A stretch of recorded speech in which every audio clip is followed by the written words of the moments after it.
Hey guys, so a while back my neighbor gave me this old Craftsman air compressor. It's broken and I'm gonna see if I can fix it. And if I can, I'm definitely not gonna sell it, I'm gonna keep it. Because I've been thinking about getting a small air compressor and this will be perfect if I can get it to work. And I think I can. So one of the great features of this compressor is how light it is. This is so much lighter than other 3-gallon air compressors. So this will be really good if I can get it working. So the problem is that the air regulator broke off. So this is supposed to be attached like this and it snapped off. It didn't unscrew, it actually broke. So I think the first step is to plug this thing in and run it and make sure it actually builds up air pressure.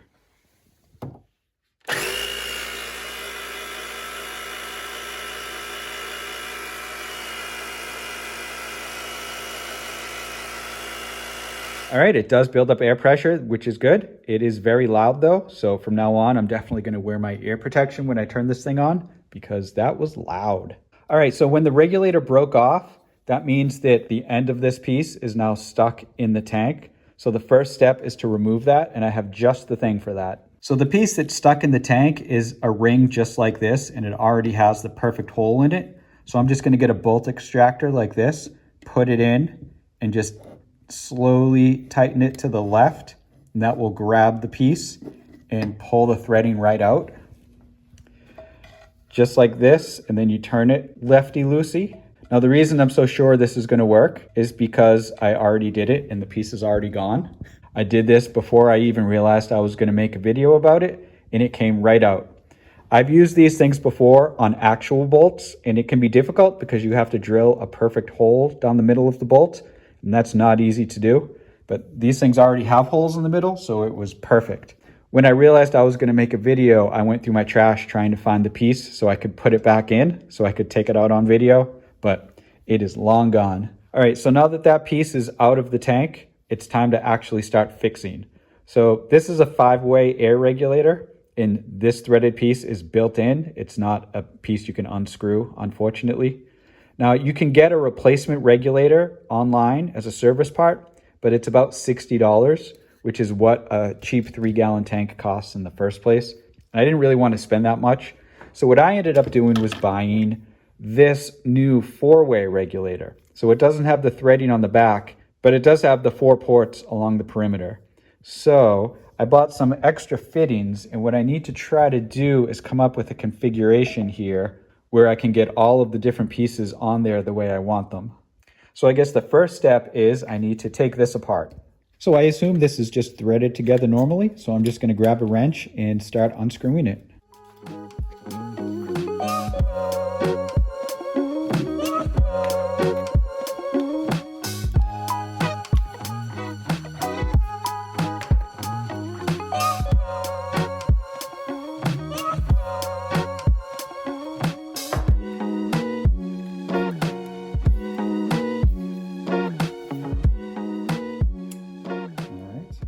So there's a little bit of sealant stuck in all the threads.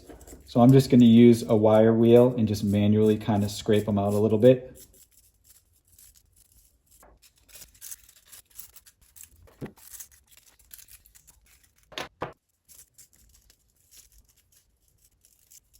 All right, now I need to open these new fittings I bought, and I need to sort of hand tighten everything together and figure out what configuration I'm going to put it in, because there are options. So I could put the regulator like this and then put the T on top of it and have the air connection here and the relief valve here. I could also put the T on first and then put the regulator like this and then have the output over here. It won't really fit on the back side. Let me hand thread a few of these together and see what I like.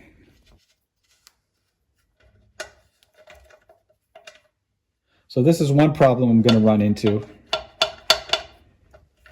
There's not clearance for everything, and so there's only certain ways this can be assembled.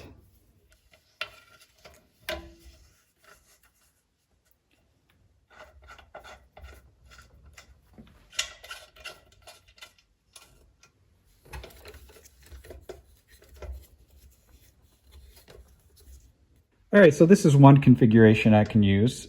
It seems pretty practical.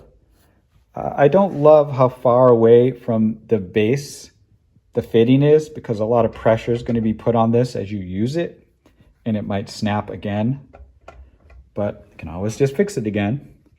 I'm a little concerned that I might not be able to assemble it this way in final assembly, because I had to sort of move it around while I was tightening it, which you're not really going to be able to do once you use thread sealer, because once you assemble it, it's sort of stuck that way. So let me try a different configuration and we'll see which one I like.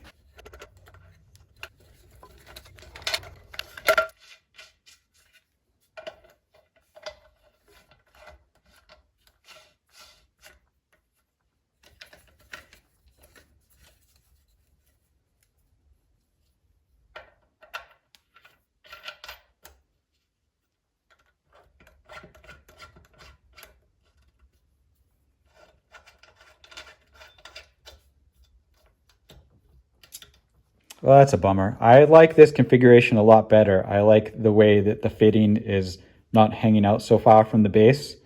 And this adjuster knob is nice and low, so that's out of the way. The problem is, this is the emergency relief valve, and you also pull it to drain the tank, and it's hitting the handle. And even if it was a little bit further away, your hand is still going to hit it when you use the handle.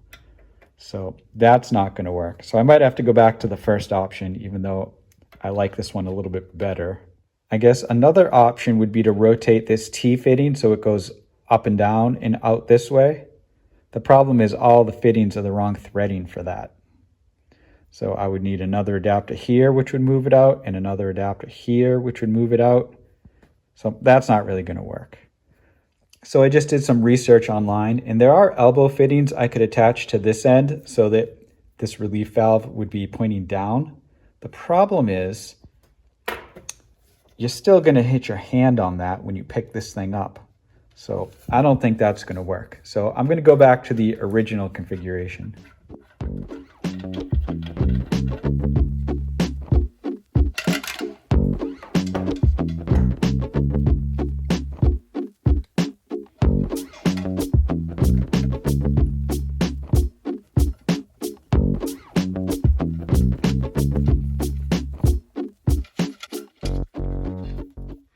All right, so this is the configuration I started with, and I think this is what it's going to have to be. I can't see any other way to assemble this. It's going to be a little tricky though, because you can't fully assemble each individual piece. You kind of have to half assemble the regulator and the T-fitting, tighten the T-fitting, and then do the last half turn of the regulator to get it all together. So I'm going to have to pre-plan the amount of turns I do while I'm doing the sealant, which is kind of a pain. But once I do that, the rest of the pieces should go together. So like I said earlier, I'm not thrilled about how far out the connection is compared to the connection here at the base of the tank. That's a little long, and I'm a little concerned about how much pressure it's going to put on there, because that's probably what broke the original one when my neighbor had this. But I think this is the only way I'm going to be able to do it, so this is how I'm going to do it. So before I start sealing the threads, let me just give you one tip that I already realized when I was doing these test fits, and that's the reason you do test fits. These two gauges, if you look close, you realize one of them has the connector on the left and one of them has the connector on the right. So if you don't pay attention to that and you install these the other way, you're going to have two gauges that are upside down, and that's not ideal. All right, let me disassemble it one more time and then we'll start sealing the threads. So what I need to do is seal these threads first. Once I get this all set up like this permanently, then I can just add the other pieces to it. This is the tricky part because the regulator has to be at an angle to tighten this. So I have to partially assemble this, then assemble that, and then finish assembling this. So that's going to be a little complicated, but I can start by sealing this fitting in, and that'll give me a good test to make sure I have the process down. So my neighbor's a plumber, and his advice for doing threaded sealing is 3 loops of the thread sealing tape and then a little bit of the liquid thread sealer just along the tip of the threads. That's for plumbing, so I'm going to do it a little differently, and I'm going to use more of this just to make sure it does an airtight seal. But the first thing is 3 loops.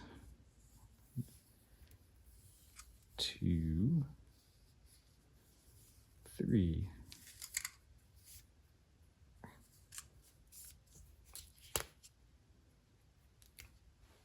If you've never used thread tape before, it goes on a little weird, but once it's on there, it kind of sticks pretty good. Now this liquid sealant's a real mess. I'm just gonna spread that along.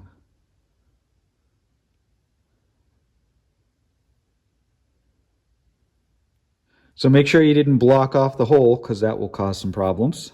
So this regulator has an arrow that shows you the way the air is flowing. So this is the output and this is the input.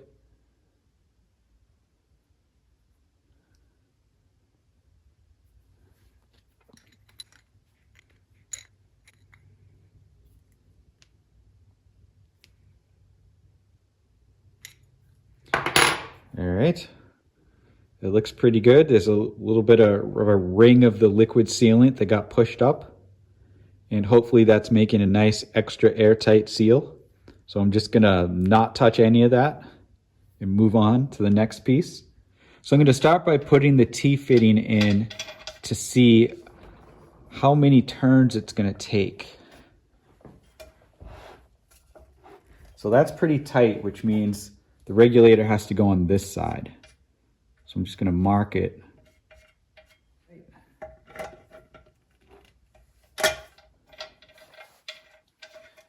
Now the next thing I need to verify is how many turns it takes before the regulator gets tight.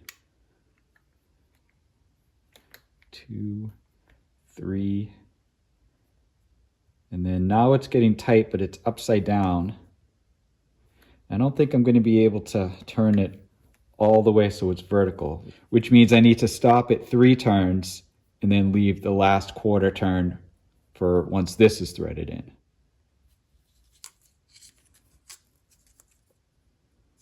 So 1 loop, 2 loops, and 3 loops.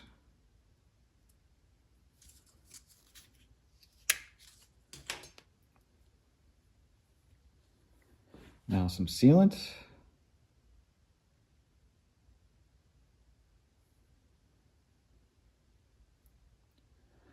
That was a little too much sealant. Now I'm going to insert it in here and tighten it 3 loops. So 1, 2, 3, and then I'm going to stop here, which is not quite where I want it. So now I have to screw the T-fitting in with the regulator sideways so there's clearance to tighten it, which means now I need to put the sealant on these threads.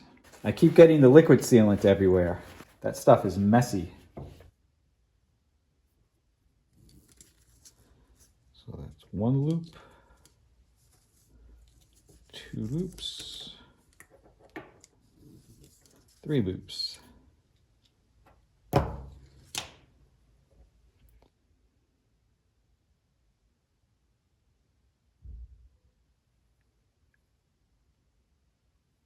So I'm just trying to make sure that there's a thin coating of the liquid, but it's between all of the threads. Now you can see that the end of the pipe actually got covered with a layer of tape. So I need to make sure I get that out of there because that will inhibit airflow.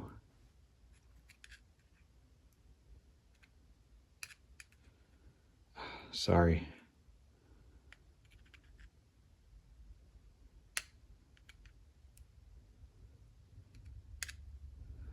All right, that's not my best work, but it should get the job done.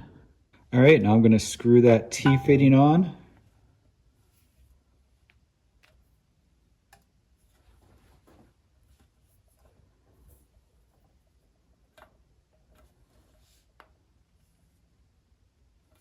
All right, so that looks straight. Now I'm going to rotate this the last 90 degrees. And there we go. All right, so I definitely think I used a little bit too much of the liquid, but I'm not really concerned about it because it sort of just bunches up at the top. And I feel like that's making an even more airtight seal. So hopefully that will be good. So now all I need to do is just put all these accessories on. The relief valve goes in the back, the fitting goes in the front, and the 2 gauges go on the sides. I'm going to start with the relief valve on the back. All right, so 3 loops of the tape again. 1, 2, 3.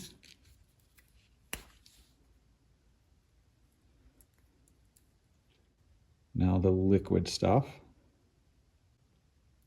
I'm trying not to get it in the air holes on the side of this, but the air holes are really close to the threads, so it's a little tricky.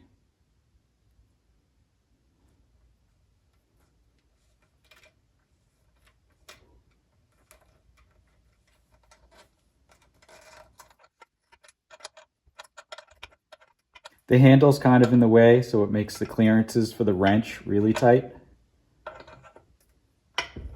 But just keep doing it a little bit at a time.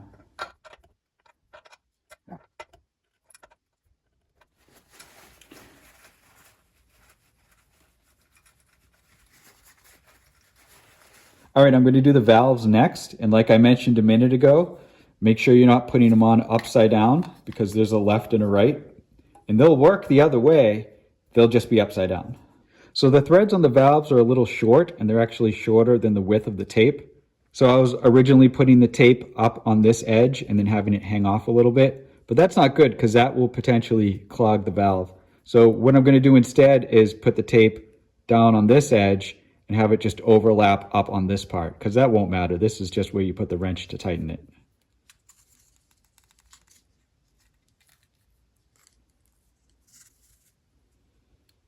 So 1 loop,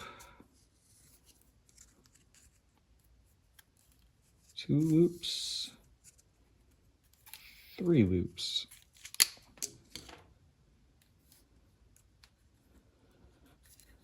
Now the liquid.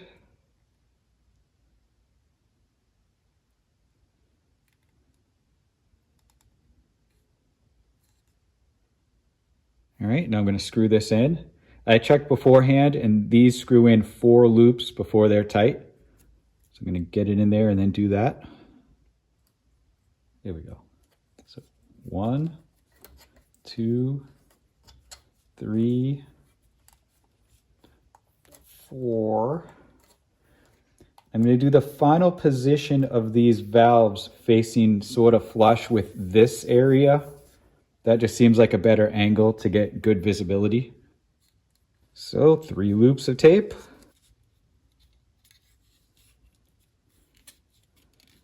That should be 1. That should be 2. And that should be 3.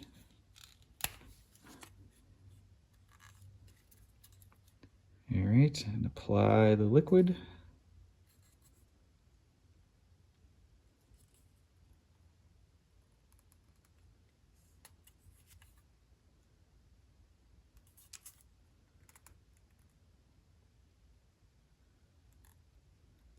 Now we're going to thread this one in, and we're going to do 4 loops once it grabs, just like the other one. So 1, 2, 3, 4. Making sure I get the angle perfectly matched with the other one, just so that it looks nice.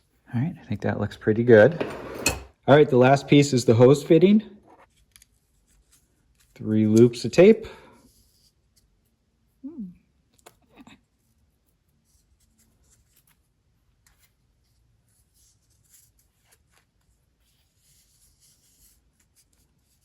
Do a little bit extra on this one.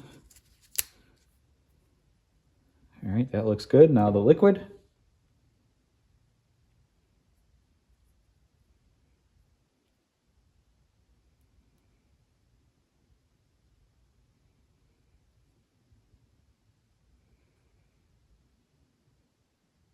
All right, looks a little messy, but that's okay.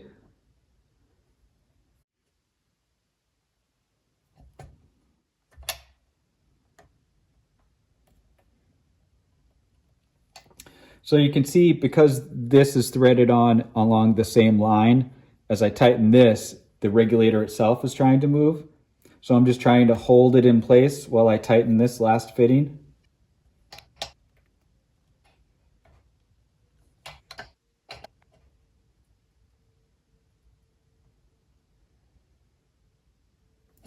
All right, so this looks really good. There is one slight issue, which is it's still kind of loose, but the problem is it's as tight as I can get it, because if I tighten any of these connections anymore, then the object is going to be rotated out of position.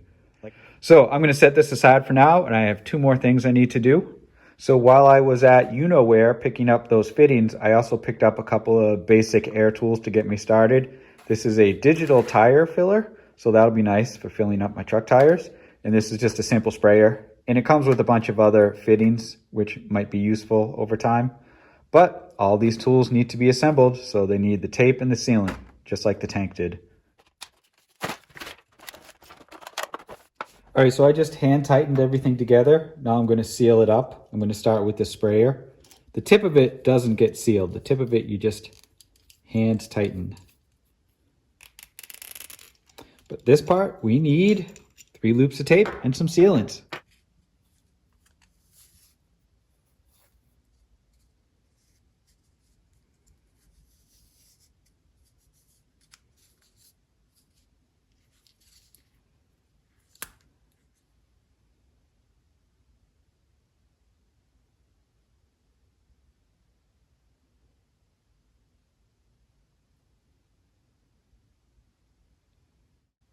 So we don't have to count the loops on something like this. You just screw it in until it's as tight as it will go.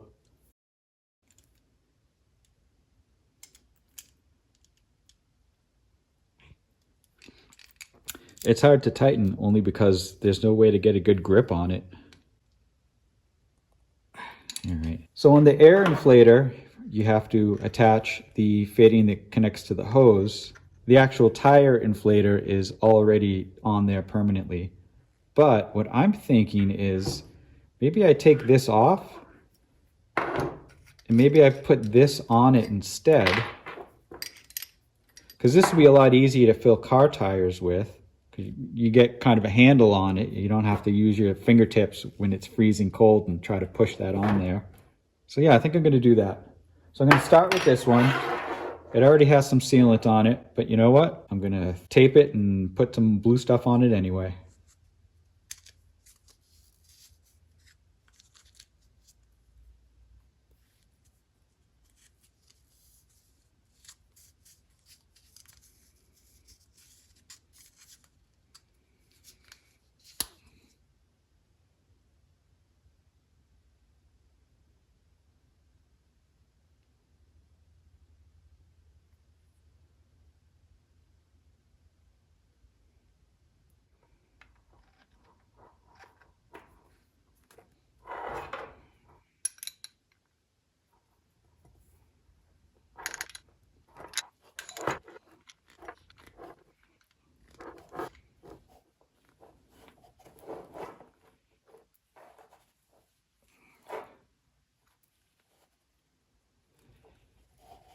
All right, now I'm going to take this air chuck off so I can put on the longer one.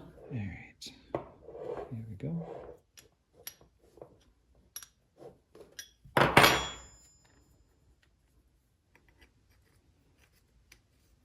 That threads on nice, but of course we need to tape it. So 1 loop, 2 loops. On some of these bigger fittings, I'm doing some extra loops just to try to get it nice and tight.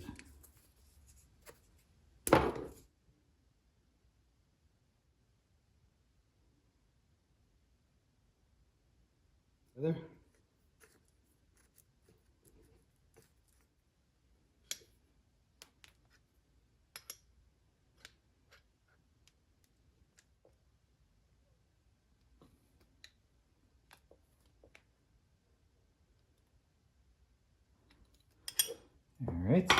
All right, so there's some good news and some bad news. My method of doing 3 wraps of the tape and then doing a layer of the pasty sealant, that did seal up all the fittings really good.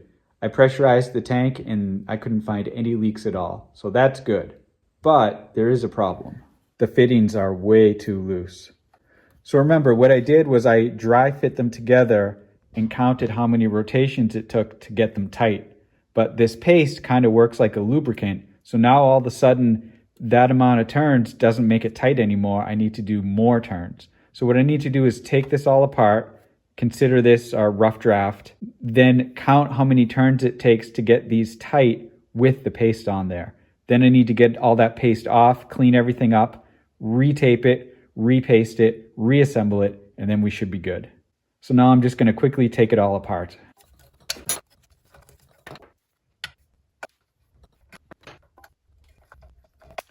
All right, so the two valves take 4 revolutions to get tight, not 3. The hose connector and the relief valve, they're symmetrical, so it doesn't really matter. You just crank them as tight as they'll get. So the worst one is where the regulator connects to the T-fitting. So let's count that again. All right, so I'm going to count the revolutions to see when this gets tight. So that's 1, 2, 3, 4 and a half. That's pretty tight. So that's 5, but that's upside down. And I don't think it's got another half a spin in it. So at 4.5 right now, it's kind of loose, but I think it will be tighter once this fresh sealant on the threads. So we'll do 4.5 for the regulator. And I'm also going to tighten the T-fitting another half a turn, which means instead of connecting it to this end, it's going to have to connect to this end. All right, so let me take the rest of this apart again.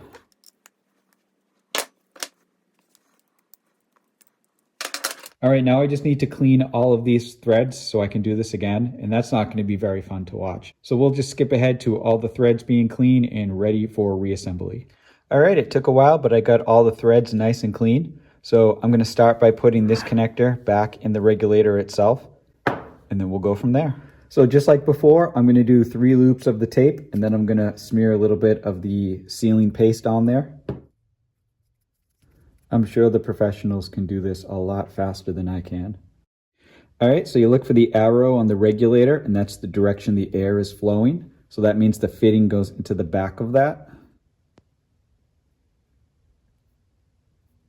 I'm going to crank it nice and tight. You don't have to count the turns on this one because the fitting is completely symmetrical. So you're just tightening it as tight as you can get it.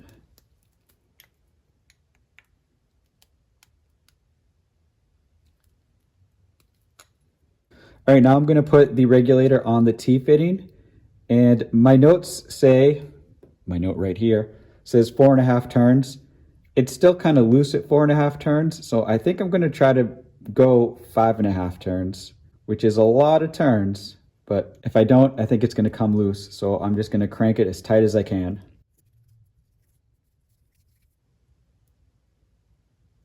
And now the assembly. 1, 2, 3,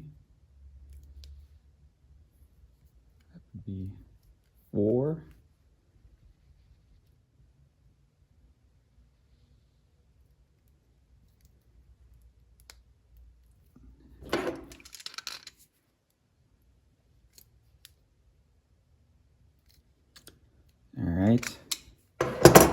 All right, I went past 4.5. Left it at that 90-degree angle, so now I need to seal up these threads and install it on the tank. It is hard to do this without making a mess.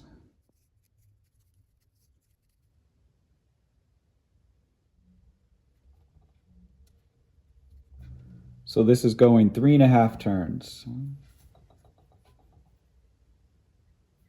2,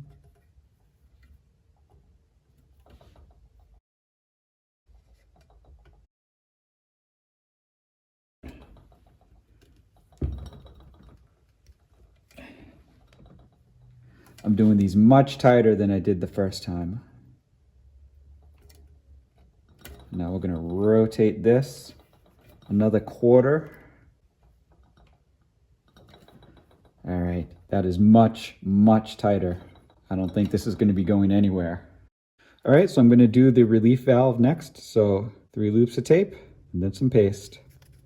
All right, I'm gonna throw this on the back of the T-fitting. This is one of the symmetrical fittings, so you don't have to count the turns, you just get it as tight as you can. All right, when I say tight as you can, I don't mean literally as tight as you can, because it would be pretty easy to just tighten these until they strip, but you get it pretty tight. All right, next up is the left gauge. Now, the glass is kind of foggy on this one because I got a little acetone on it and I didn't realize it was gonna dissolve the plastic, but I'm gonna deal with that later. For now, I just wanna get it assembled. All right, both gauges take exactly 4 rotations of the threads. 1, 2, 3. 3 is where I stopped last time, so I'm going to go a whole nother loop.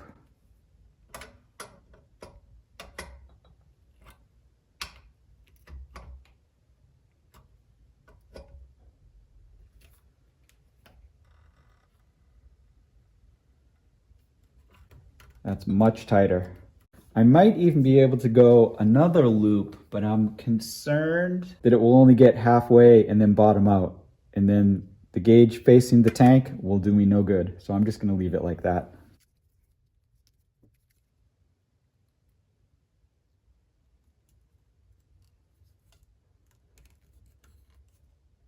One, 2, 3.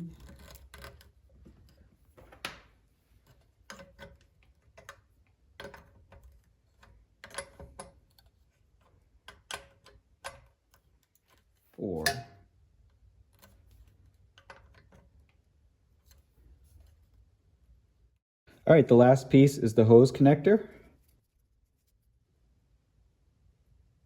So this is another symmetrical fitting, which means you don't have to count the turns. You're just gonna get it really, really tight. And when I'm tightening this, I don't wanna tilt the regulator because I got that just right. So I'm gonna try to hold that with some pliers while I tighten the hose connector.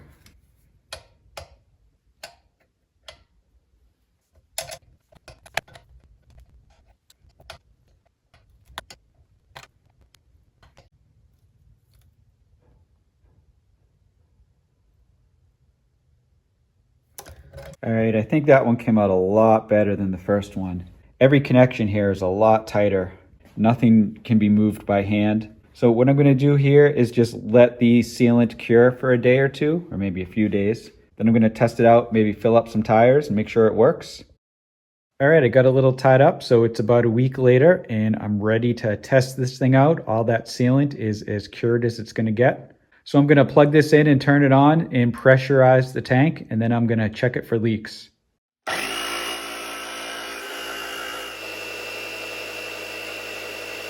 All right, I pressurized it up to 100 PSI. So now I'm just gonna listen closely, do a little hearing test and see if I hear any leaking. All right, I don't hear anything, so that's a good sign. So this is a spray bottle with a little bit of dish soap and water in it. So I'm gonna spray that on there and see if any bubbles form. If it starts blowing bubbles, I know there's a leak, but I can kind of already tell it's gonna be good enough. It's okay if there's a tiny, tiny leak. You don't have to redo it. It doesn't have to be perfect, but it might be perfect. All right, I don't see any kind of bubbling whatsoever. All right, let's test it out. So I'm borrowing my buddy's hose and it definitely has a leak at the end. So this is what it would have looked like if my fittings had been leaking. You can see how it's just blowing bubbles with the soapy water.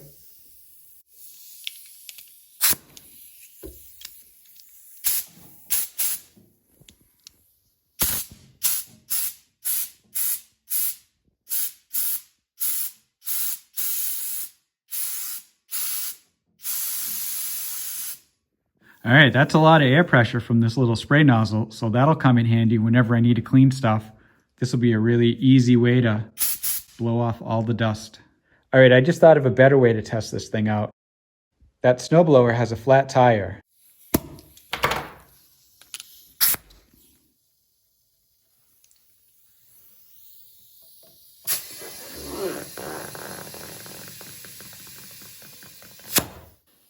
All right, that took like 2 seconds. I am really gonna like having an air compressor. All right, that was fun. Now, what else can we do with this air compressor? Let's see. Oh, there's a bike with 2 flat tires. What are the odds? Actually, the odds are pretty good. I just let the air out of both of these tires so I could film this.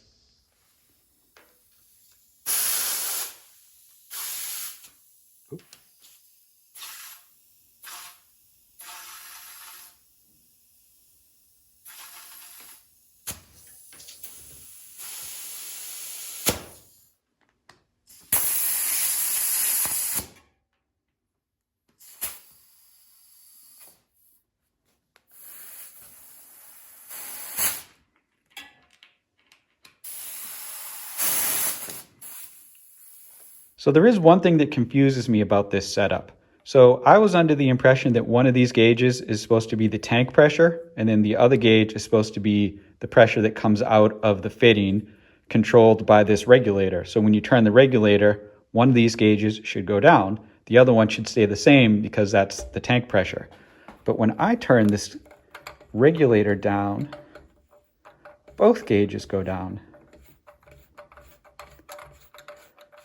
So are both of these connected to the output pressure of the regulator and neither of these are connected to the tank side pressure? That doesn't really make sense. So if you know what's up with that, maybe leave a comment down below because this isn't what I was expecting. It's still gonna work fine, it's just not what I was expecting. All right, it's not perfect, but it works good enough. This is pretty nice for a free air compressor. I wasn't really keeping track of exactly how much I spent on it. I would guess it was around $30, not counting the accessories I bought. That is half the price of a new one, but a new one probably wouldn't be much better than this anyway. So I'm happy with it. It can fill up tires pretty quick. The air truck I was using to fill up the bike tires, it's not really well suited for that. So I'll probably get something different for bike tires. But for regular tires, it worked perfect. So we'll see. I might start to get some other air tools now that I have a compressor to power them. I know I'm not going to be able to power that many tools with such a small compressor, but it'll get me started. All right, well, that's all for now. I'll see you guys later.